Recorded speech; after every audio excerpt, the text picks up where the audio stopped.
El coco se lleva a los niños que no hablan. ¿A qué le tiene miedo Yokoi Kenji? No, es válido decir, ¿y si mi hijo tiene la razón? Yokoi, ¿qué es lo que más te decepciona del mundo? Abran cualquier libro de historia, díganme una época en que el ser humano estaba mejor, bajo el imperio de quién. Qué mujer tan increíble es Mónica. ¿Cómo impactó el tema del suicidio en tu visión de la salud mental? ¿Cómo se normalizó esto en Japón? El número tan alto y a edades tan tempranas. El latino no sabe vivir, tranquilo, le pica todo. Y aquí dice, para nuestra heroína Mónica, apreciamos su carrera, la amamos.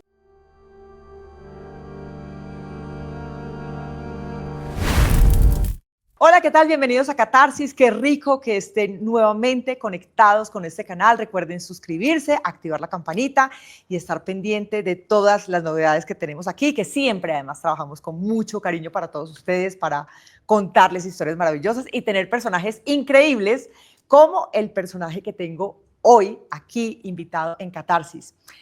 Si yo les digo que es Colombo japonés, seguramente ustedes ya van a empezar a aterrizar ese nombre. Trabajador social, conferencista, un hombre que además ha inspirado a muchas personas en el mundo, a miles, yo me atrevería a decir que a millones de personas. Estoy aquí con Yokoi Kenji, que además está de lanzamiento, está de visita acá en la Feria del Libro y por supuesto está de visita aquí en Catarsis. Yokoi, un placer enorme tenerte acá. El honor es todo mío, Mónica. Gracias por la invitación. Bueno, miren, aquí les voy a mostrar pues esto. Esto es una belleza libro, se llama Llorar, Reír y Vivir, el más reciente lanzamiento de Yokoi. Ya me tomé el trabajo o el atrevimiento de leerlo. Me falta desmenuzarlo un poco más, pero quería leerlo antes de esta entrevista, Yokoi, porque quería, yo ya te conozco hace mucho tiempo, pero quería un poquito desmenuzar algo de lo que tienes acá escrito, que es una belleza de libro además. Gracias, qué grato escuchar eso. No imaginé que lo había leído. Sí, ya. Obvio, insisto, hay que leerlo con mucha más lentitud para poderlo analizar nuevamente, pero sí, necesitaba primero, antes de esta entrevista, poderlo leer. Aquí dice claramente, y esto es una invitación muy clara, llorar, reír y vivir.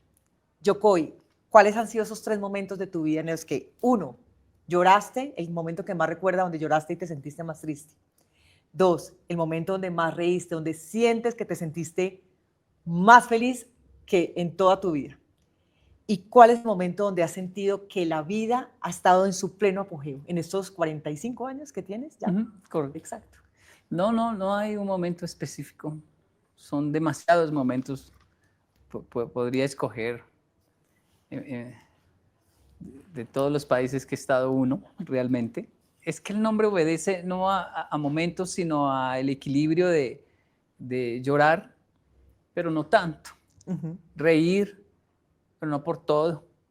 Y tal vez el equilibrio entre esas dos sea el arte de vivir, ¿no? Viene de una frase japonesa de naku, warau, ikiru. Pero, por decirlo de alguna manera, Colombia me dio muchísimas alegrías. Se ríe mucho en Colombia, ¿sí? Se sabe reír en Colombia. Y lloré bastante en Japón.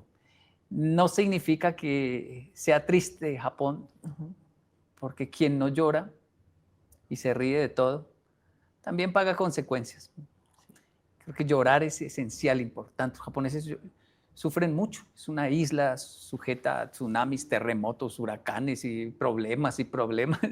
Y eso los ha hecho tan expertos en enfrentar la vida, que creo que fue importante para mí llegar a esa cultura y aprender a llorar, a sufrir, a aceptar todo y a agachar la cabeza todo el tiempo. Y ese equilibrio entre esas dos culturas, para no caer en una bipolaridad, ha sido mi búsqueda. Yokoi, aquí hay una cosa muy importante en este libro y tú lo mencionas, de hecho, porque ustedes si notan, bueno, después seguramente lo van a poder ver ustedes mucho más de cerca. Él ha vandalizado su portada, aquí con su dientecito negro. Y decías en este libro algo muy bonito, decía que si tus amigos, que ya no están acá, en este plano, vieran esa portada, perfectamente podrían saber que ese eres tú, que esa es tu esencia. De esos amigos de los que hablas aquí, que no los mencionas, ¿quiénes son? ¿Qué es lo que más recuerdas de ellos? Eran jóvenes con muy buenas capacidades, aptitudes, jóvenes que hasta hoy lamentamos, decimos, pero ¿cómo? ¿Cómo pasa eso? La vida es muy injusta a veces y la violencia se los llevó, el suicidio en Japón y personas, algunos de ellos con unos talentos que yo no tenía y yo siempre los envidiaba. Me sentí por eso privilegiado de seguir viviendo y en nombre de ellos. Es decir, ellos no vivieron más, yo debo vivir en honor a ellos. Y no sería justo estar ahora dando lecciones de moral, de éxito. No soy un trabajador social. Y prometí en mi segundo libro no poner mi imagen. Dije, en el segundo libro que haga, no coloco mi foto, mi imagen. Pero entonces, cuando ya se acerca el segundo libro, debe colocar su imagen. Claro que, si no, ¿cómo lo va a hacer? Solo el nombre, eso va a afectar. Y bueno, un libro no es solo uno, son un montón de personas involucradas. Sí. Y todos debe colocar su imagen. ¿Cómo me lo perdonarían siendo yo un trabajador social? Esas personas que ya no están, que yo coloqué mi foto ahí como si fuera un líder de algo, sin un diente. Cuando pensé en eso, sentí que mis amigos decían, bueno, así sí. Y entonces quedé sin un diente. Es una foto maravillosa que la toma Hernán Díaz y me permití vandalizarla por eso, para que me acuerde también de alguna manera que somos muy frágiles, que lo que uno no le pone cuidado se va creciendo y se va para conducto. Y eso es terrible. Yo me arrepiento mucho. Los lugares donde más me arrepiento no son las iglesias, son las odontologías. Digo, ¿cómo yo dejé que esto llegara a este nivel donde ya me dicen, no, ahora se fue para conducto? Y me arrepiento mucho.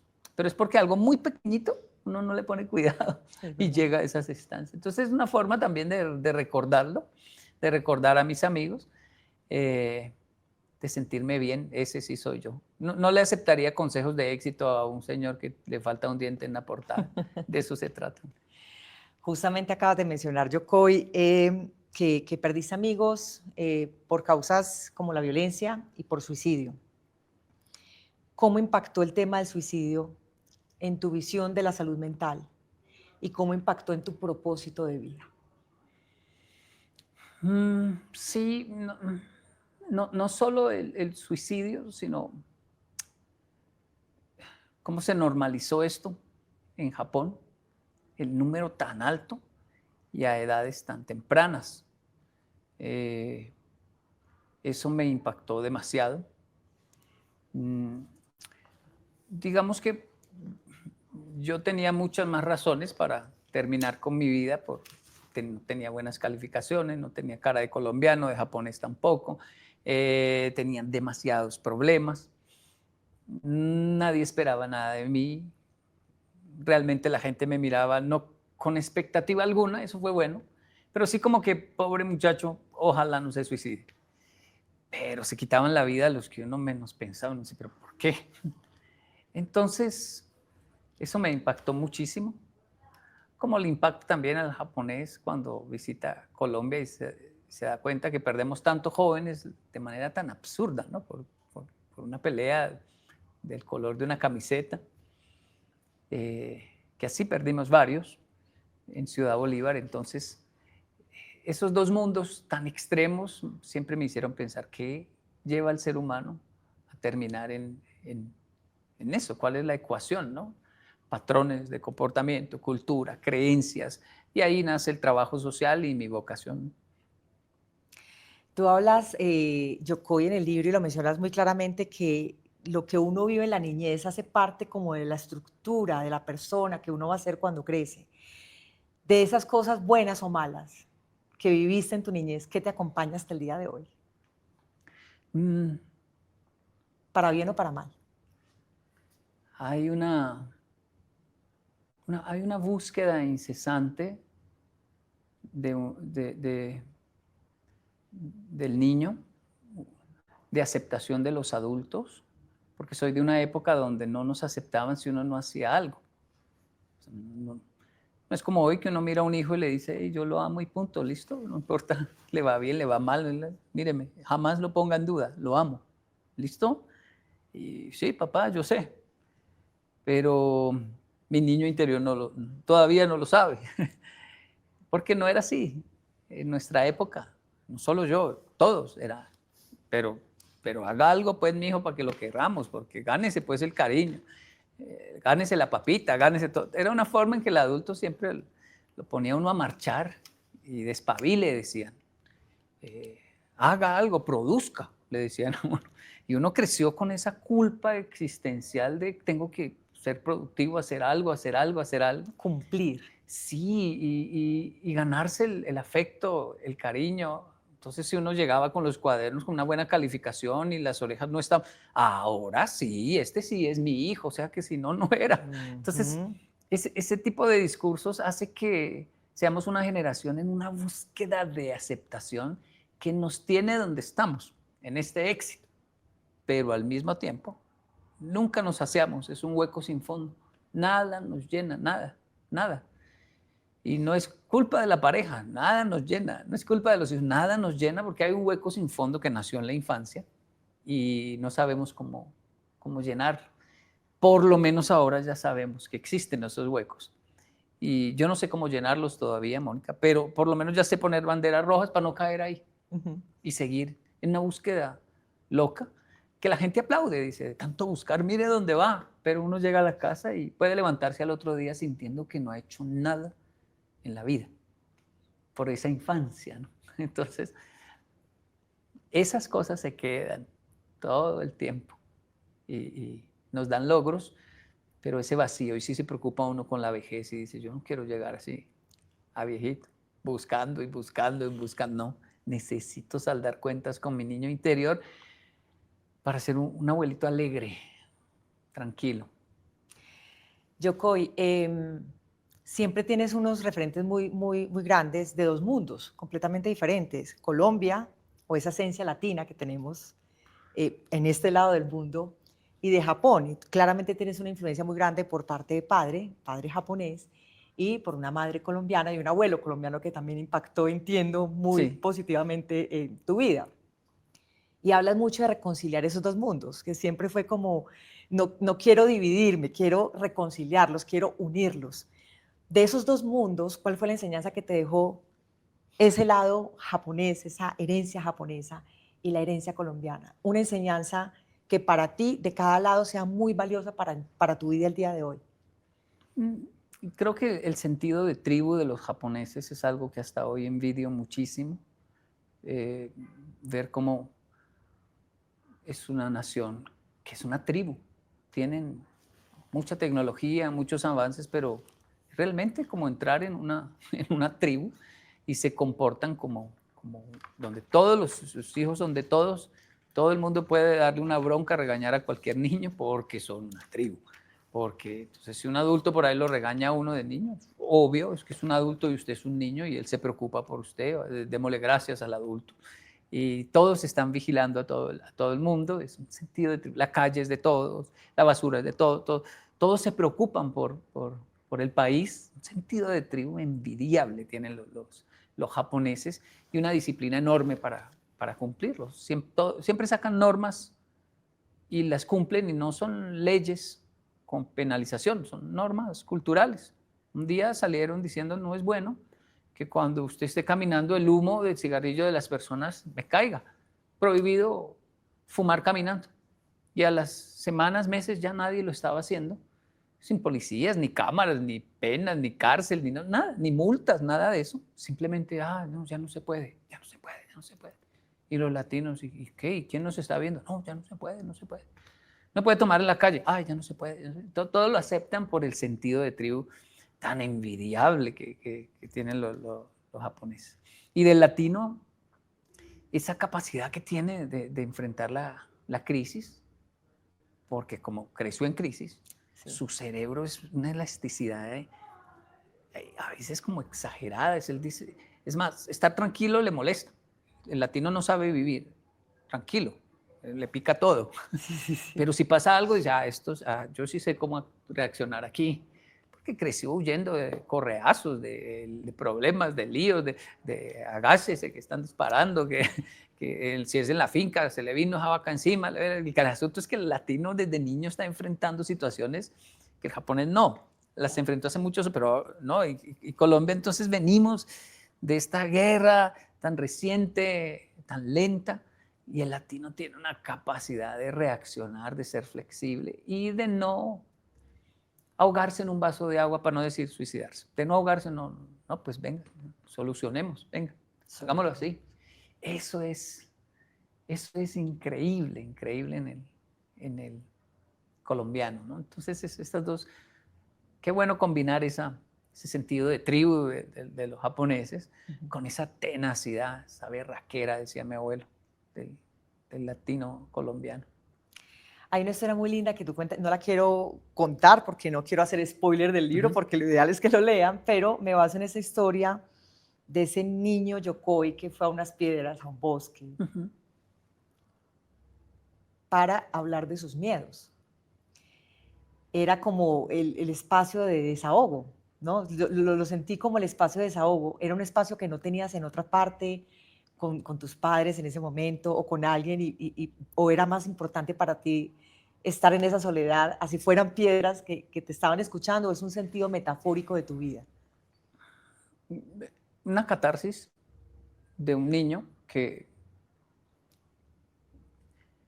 tiene un miedo enorme, enorme a no ser nada, porque ni es colombiano, ni es japonés. Se le está olvidando el español, no ha aprendido bien japonés, está en un limbo, se siente terriblemente feo, no tiene muchos amigos y por supuesto no hay novia. Su mecanismo de defensa es violencia, agrede a todo el mundo en la escuela, lo mandan al psicólogo a toda hora. Y escuché que el parque cerca a la casa, el Shikinomori, era prohibido entrar de noche. ¿Y por qué es prohibido? Porque es peligroso y es tenebroso y se aparecen espantos. Y pues creo que para mí no había nada más tenebroso que no ser nada. Que se me apareciera un espanto sería algo milagroso. Decía, me vio un espanto. Me habló un espanto porque no me habla nadie.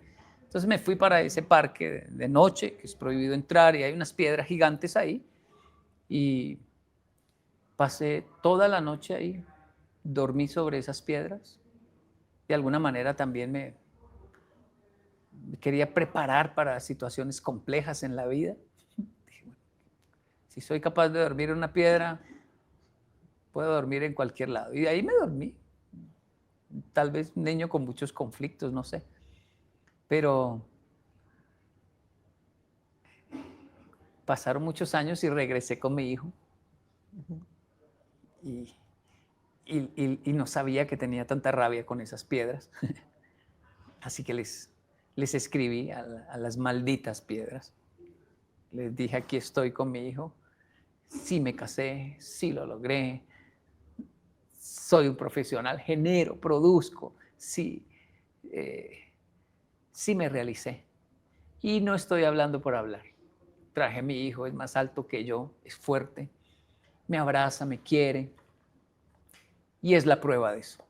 Hicimos un video ahí, él no se enteró de eso, pero mi niño interior miraba esas piedras diciéndole, miren, malditas piedras, lo logré.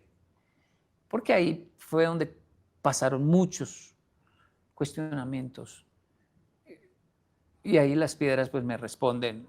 Es un capítulo del libro que también aconteció en una entrevista con Juan Pablo Raba y terminé llorando, hablando de eso, de que las piedras me dicen, no fue que no creímos, ¿no? Usted habló solo toda la noche, estaba muy mal, pero sí le vimos talento, ¿sí? Y nos imaginamos que iba a llegar lejos porque va a venir a dormir acá. No, no, sí, estaba todo bien. Increíble, sí creímos. Usted era el que no dudaba, creía. Su conflicto era grande, pero felicitaciones, un asunto así. Yo era el que las maldecía, eran benditas piedras. Es un capítulo, creo que solo del título Piedra. Pero bueno, los capítulos del libro son así, son historias de mi infancia, se combinan un poco con mi vida adulta, como padre, como esposo. Y esos miedos que expresaste a esas piedras, se los compartiste alguna vez a tus papás? Es decir, todos esos temores que no compartías en ese momento como niño, ya de adulto, ¿lo hablaste alguna vez con tus papás? Esas cosas que nunca les quisiste decir. Sí, de pronto me escucharon en conferencias más bien, Ujú. porque no tenían tampoco cómo descifrar, porque no parecía un niño con miedos, con temores, no parecía de ninguna manera. En el primer libro yo cuento que me enviaron al Salón 8, el Salón de los Niños Especiales, y allá me dejaron. Que así se llama tu libro, el Sí, primero, el Salón 8. y ahí estuve con los niños especiales porque no entendía el idioma y yo dije, está bien aquí, aquí está el idioma que necesito, me sentí muy bien. No le conté a mamá porque me iba a sacar, dije, no, mamá se va a poner brava, va a decir a mi hijo, no lo meten ahí, me va a sacar, y aquí aprendo realmente. Entonces, no se enteraban porque los niños no hablan. Eso es algo que digo en el libro, en este nuevo, creo, era mentira de los adultos. El coco no se lleva a los niños que se portan mal, ni los niños que sacan la lengua o que dicen mentiras. El coco se lleva a los niños que no hablan. Entonces, de alguna manera es algo de tener cuidado porque hay que sacarle las cosas con ganzúa a los niños, ¿sabe? Y yo llegaba a la casa y ¿cómo le fue? Bien, bien, bien, bien, bien. Hablaba cuando ya dije, tengo un problema, tengo un lío, le pegué a alguien, van a llamar, pero en los conflictos internos de uno no había esa cultura de ir a sentarse con un niño a ver cómo está. ¿Y usted cómo está, mi hijo? ¿Se siente bien? ¿Está feliz? ¿Está contento? No, no, pero usted cómo está. No, eso no le preguntaban a uno en esa época, ¿no? Hablando de esos miedos justamente que compartías con las piedras, ahí también lo expresas claramente, que dices que esos miedos no desaparecen, que a veces esos miedos no desaparecen. Y dices que le sientes miedo a dos cosas en particular, que las recuerdo aquí perfectamente. Hablar en público, curiosamente, ¿no? Que me pasa a mí también. Sí, La gente sí, no lo va a creer, pero pasa, correcto. ¿cierto? Y que le tienes miedo o que le tuviste miedo a escribir un libro. Apartándonos de esos dos miedos, ¿a qué más le tienes miedo hoy? ¿A qué le tiene miedo Yokoi Kenji? Mm,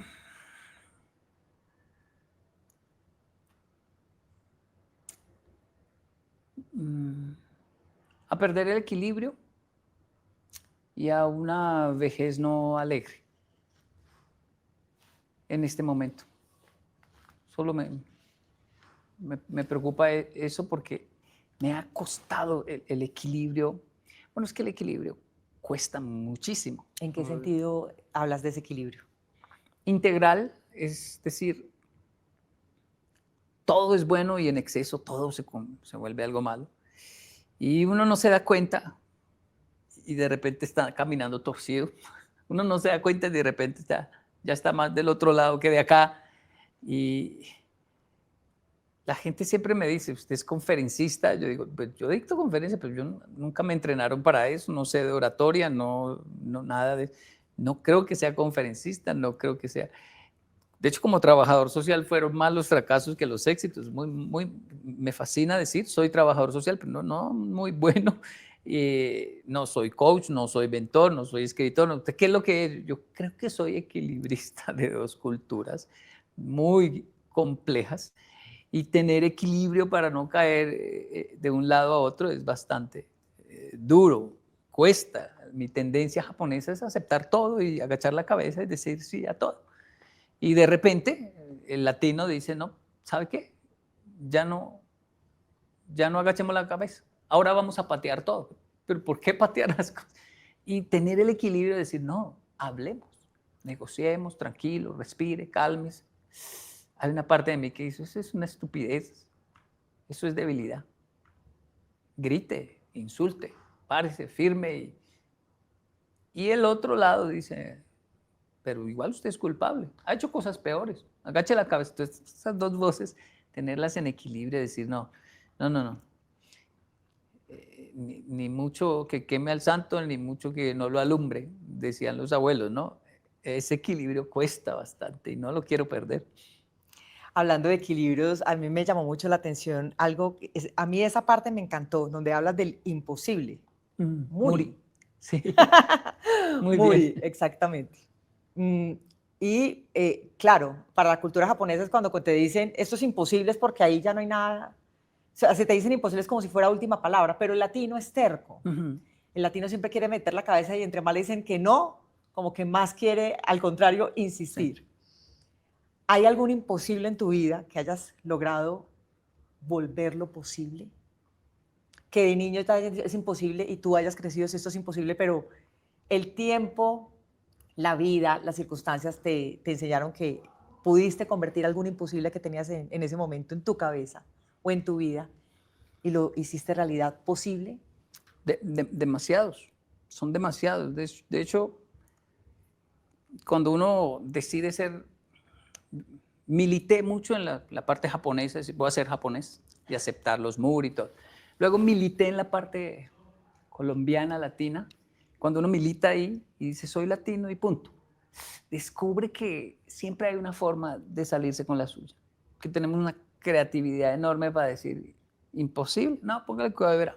Y uno va, sí, y bailé en esa agua y me sentí como mis tíos, como mi abuelo, me sentí como ellos, pero pagué también las consecuencias de que el japonés dice muri no porque no se pueda, es porque dice, está cerrado, pero podemos saltar, pero así no vale. ¿Quiere usted un éxito así, saltando la cerca? No es que no se pueda, es que si lo acepta, se van a abrir otras puertas. Es más, si usted llega y acepta el muri, su cuerpo va a entender de que debe llegar temprano la próxima. No, castíguelo. Dígale, no lo merece porque llegó tarde. Mientras que los latinos juramos que la próxima no va a pasar y no aceptamos el castigo. Entonces, milité en las dos áreas y hay demasiados imposibles que logré, pero no valen la pena. No vale la pena lograr las cosas así, realmente. En esta época de redes sociales hay muchos atajos. No vale la pena. No. Es mejor hacer las cosas. El único afán es hacer las cosas bien. Calmarnos y, ok, hagamos las cosas. Hagamos las cosas bien. Porque hay demasiados atajos. Siempre se inventan formas de vender el alma. Sin duda. ¿Y hay alguna creencia de esas que siempre tuviste como arraigada toda tu vida? Que tú, mejor dicho, dabas por sentado que eso era así, iba a seguir siendo así, y en algún momento con este recorrido, como conferencista, como escritor, como padre ya, esposo, ¿lograste cambiar con el tiempo? ¿Algo que tenías muy arraigado, alguna creencia, alguna señal que tenías muy arraigada y dijiste, no, esto se puede cambiar? ¿O lograste cambiar ese pensamiento? Sí, hay varias. Yo en estos días hablaba de una que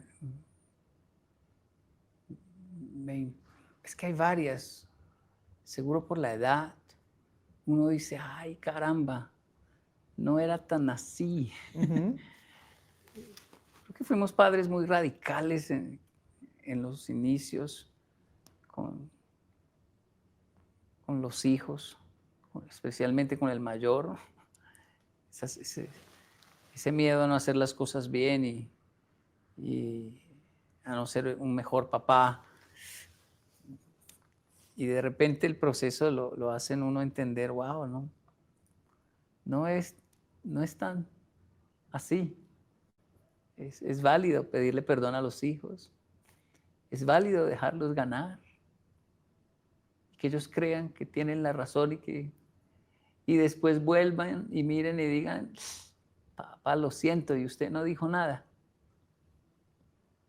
Eso sería increíble lograrlo. Es tan difícil porque nos fascina señalar y decir, le voy a decir qué le va a pasar porque yo, cuando usted iba, yo ya venía.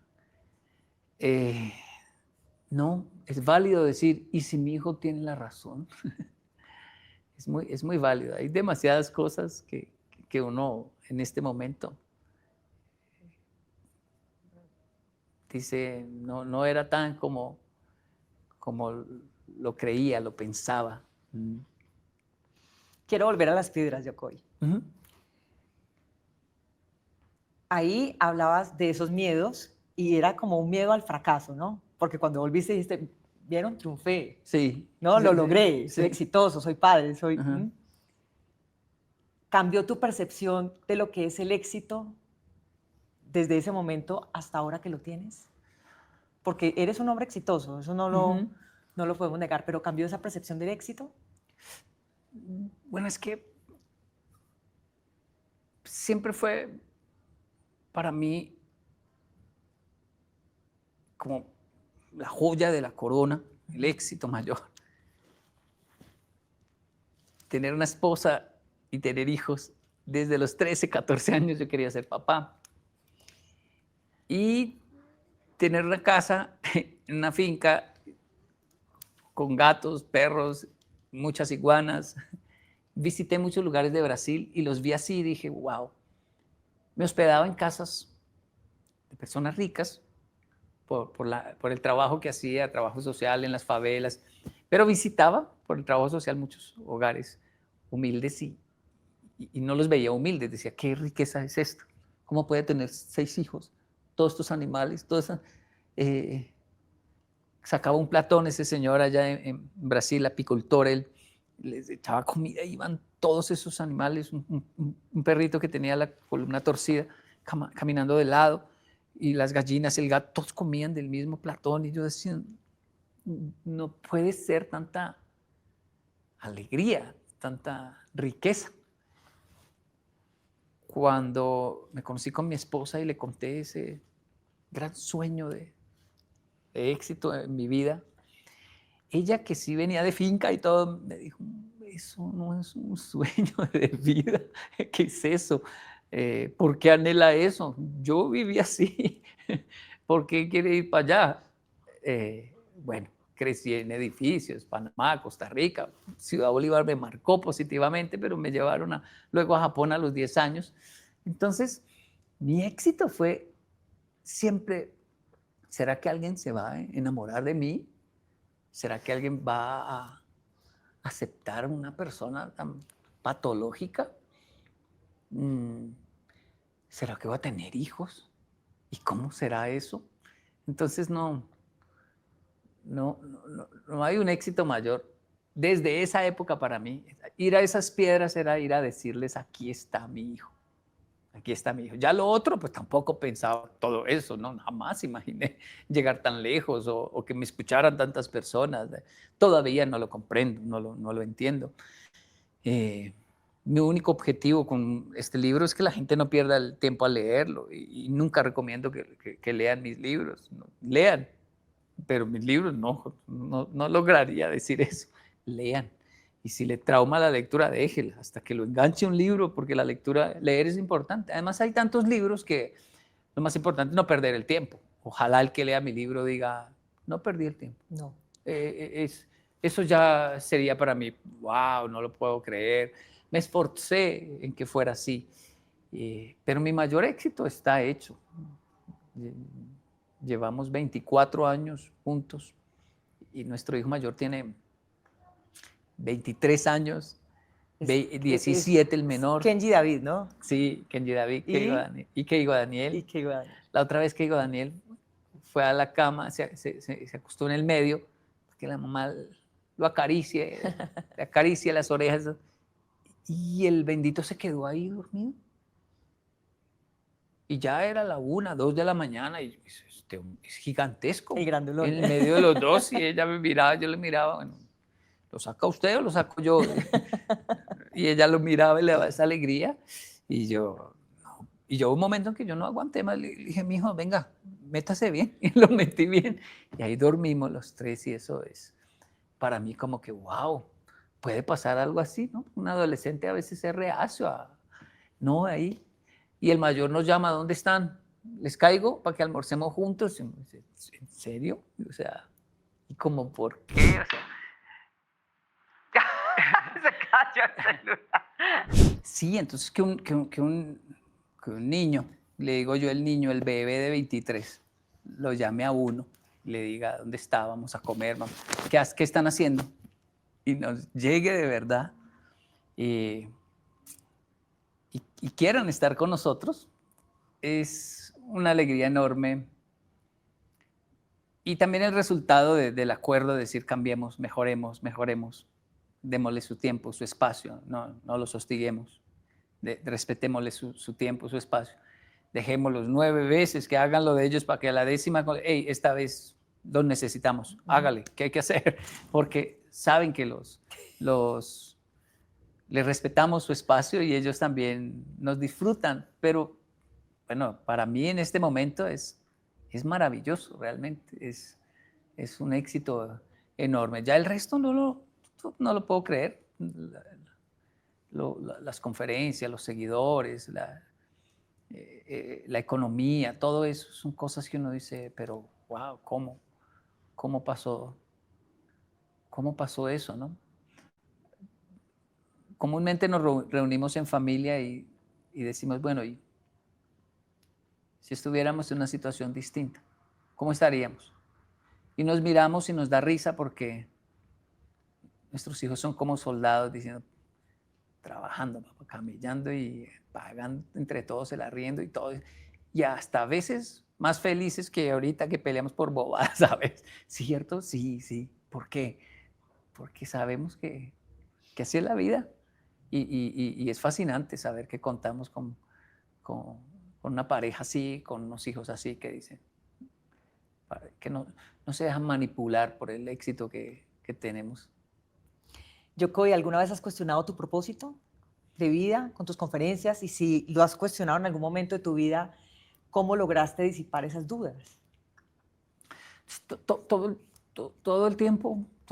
Creo que el propósito es algo que uno nunca logra entender completamente, porque va mutando, va cambiando, Sí. va...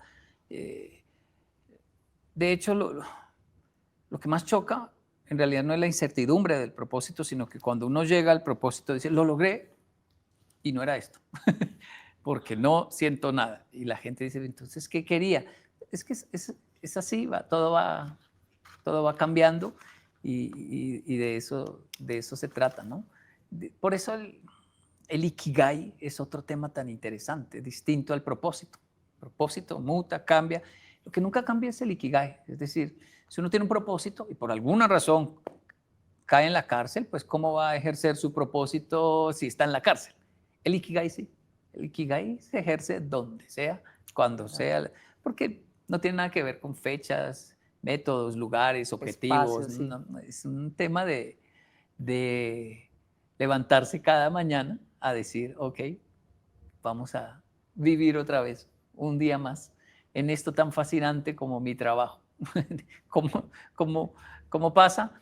No es solo los japoneses, le llaman Ikigai, pero lo vi en mi abuelo, el paisa, lo vi en él, lo vi en mucha gente, en muchas personas. Lo vemos en esas abuelitas que ya le dicen, abuelita, ya no lave la loza, ya hay alguien que hace eso. Y ella dice, no, espere, yo hago un chocolatico, espere, no le pueden quitar su Ikigai, si no, se nos va más rápido. Es porque eso la llena de vida, nos llena de vida. Ahí me acordé del cuento de la escoba. De la escoba. De la señora que le quitaron sus elementos. Oh, el monje que le Sí, quitan las herramientas del de trabajo. aseo. Sí, Es claro. verdad, es verdad. Sí, me Sí. acabas de acordar de eso. Yocoy, ¿qué es lo que más te decepciona al mundo hoy por hoy? Que no se dé cuenta que ha mejorado. Sí, es increíble cómo, es como, piensan que es positivismo, motivación, cuando uno dice, estamos mejor, pero es que usted no ve noticias, es que usted, abran cualquier libro de historia, díganme una época en que el ser humano estaba mejor, bajo el imperio de quién, o sea, bajo el gobierno de quién, o sea, antiguamente era peor. Sumado a eso la desinformación, o sea, pero es que mire lo que está pasando, es que lo que está pasando es porque hoy hay internet y filman y por lo menos ya sabemos, pero antes mataban gente y ni sabíamos quién era, tocaba esperar el señor que pasaba gritando, se murió fulano de tal, o sea que si él no se enteraba, no enteraba nadie, el abuso, la locura, mucho antes de los derechos humanos, o sea, el mundo ha mejorado muchísimo. Esta pandemia fue terrible y fue la mejor pandemia. Según la estadística, el ser humano nunca había piloteado una pandemia tan bien como ahora. Claro, uno ve las antiguas, dice, ay, se estaban echando limón en los ojos, estaban matando a gatos para que se parara la pandemia, estaban. Claro, claro, no sabían, no se lavaban ni las manos los médicos, claro, claro. Es decir, lamento tanto que no nos demos cuenta de que estamos bien, no para que nos conformemos, pero es que tampoco se puede vivir con esa actitud de desesperanza y ese lenguaje tan negativo, porque no dan ganas entonces de cambiar nada. Me gustaba mucho un maestro que tuvimos en Ciudad Bolívar, un trabajador social, paisa él, que hizo trabajo social en mi infancia en Ciudad Bolívar, y de repente nos visitó y escuchamos tiros y salimos por la ventana y él nos miró y nos dijo, "¡Ah! ¿Eso fueron tiros?". Él estaba acostumbrado a eso, él llega una época y nos miró y ¿eso fueron tiros? Y yo, sí, sí señor. Esto no era así, nos dijo. Y nosotros, no, cierto que no, era peor.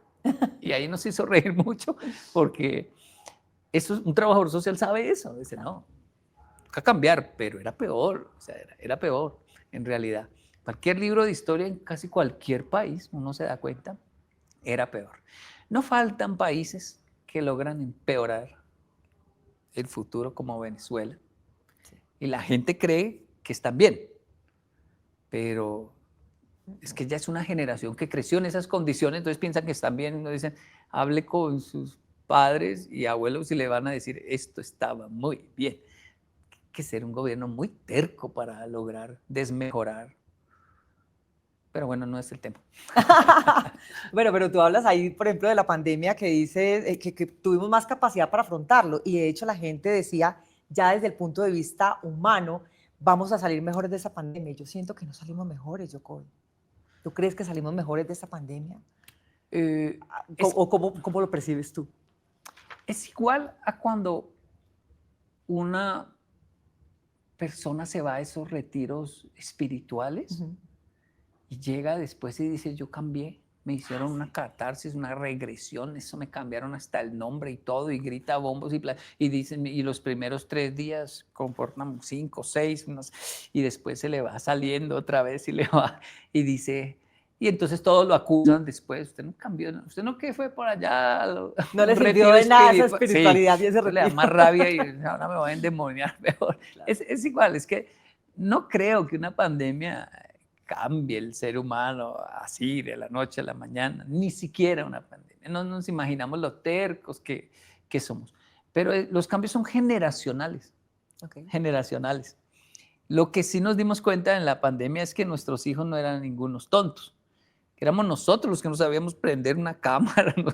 Y que, hijo, venga, porque hay un gato hablando acá, tiene un filtro de gato, quite eso, ya le arreglo eso, ya, y uno dice, wow, y ya entendí que teníamos que hacer equipo con una generación que sabía de esa estupidez, de estar online, de sus juegos online. ¡Ey! No es ninguna estupidez.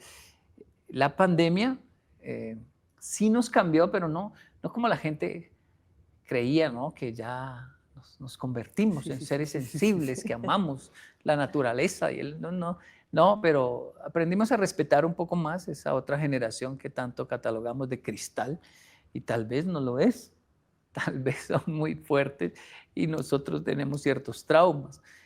Fue delicioso para mí la pandemia porque nos encerró con nosotros y descubrimos que no soportábamos mucho estar entre nosotros.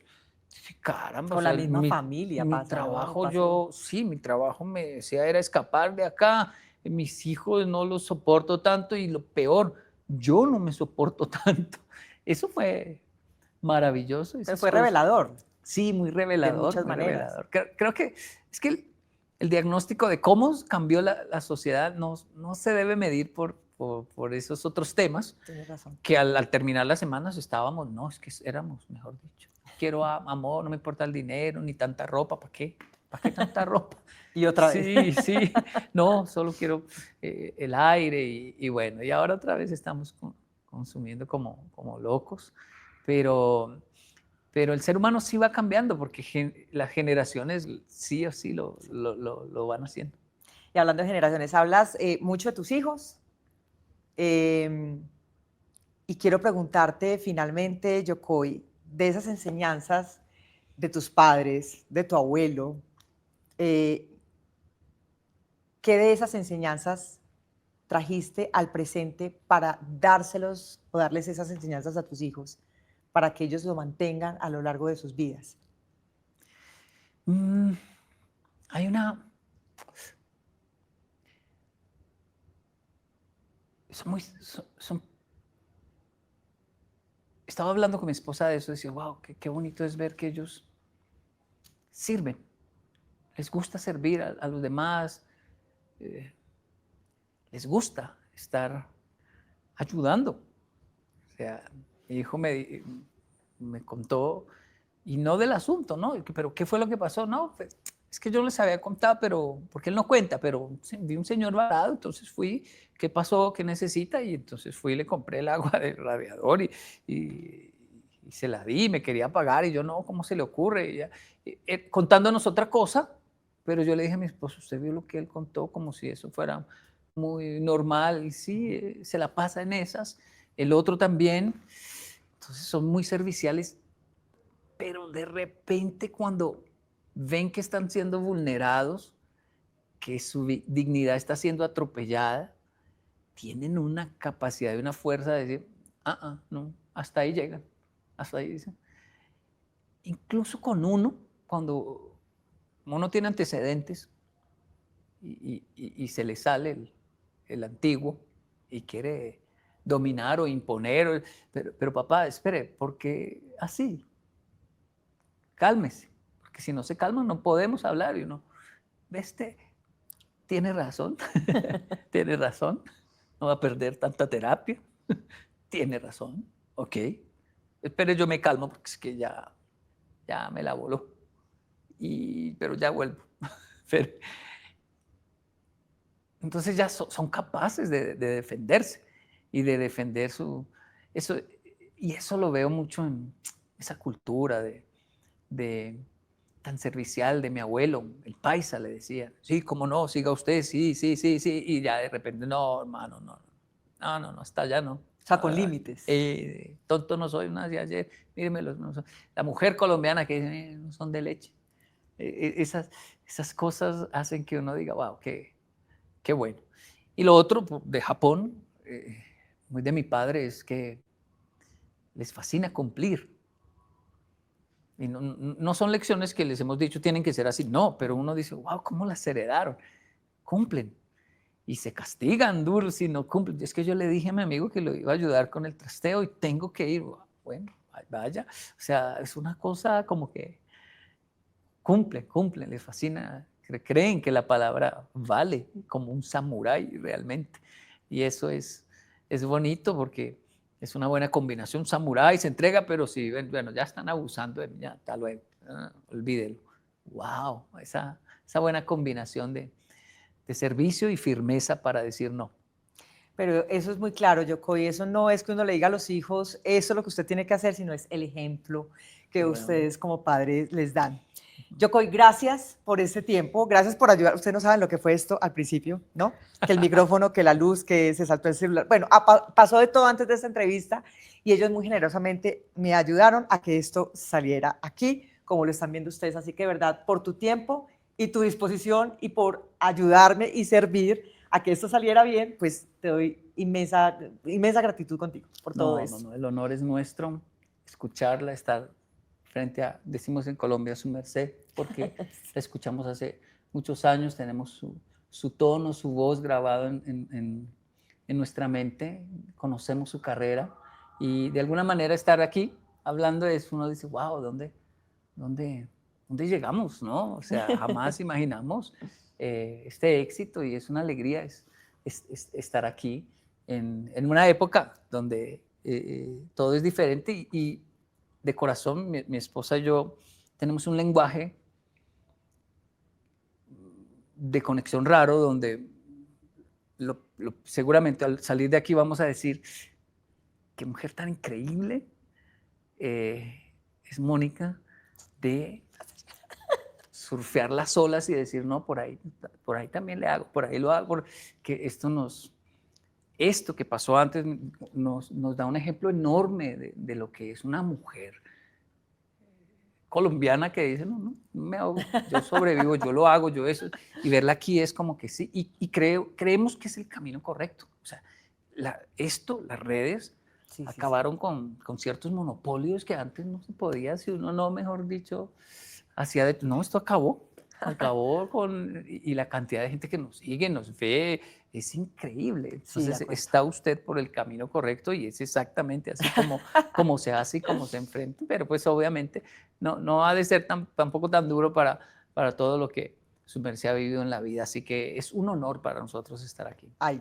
vea, me hicieron llorar y todo, yo que soy más sentimental.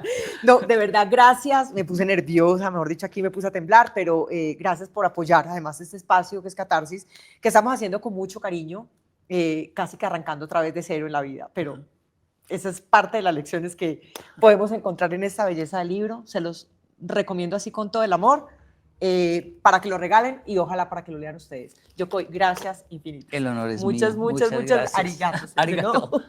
Arigato. Muchas gracias. Y a ustedes, gracias infinitas por conectarse nuevamente con Catarsis. Recuerden activar la campanita para recibir sus notificaciones y por supuesto suscribirse, porque si no se suscriben pues no hacemos absolutamente nada. Un beso enorme para todos. Muchas gracias. Chao. Ay, no, me hicieron llorar ustedes. ¿Por qué? Gracias. Muchas gracias. Ay, firmo el no. libro. Ay, por favor, sí. Me hicieron llorar, pero ustedes, ¿por qué son así? Es que Mónica no sabe cómo la queremos, ¿cierto? Ay. A mí me desmotiva tanto esos autores, porque yo los leo y digo, ¿yo para qué escribo? ¿Cierto?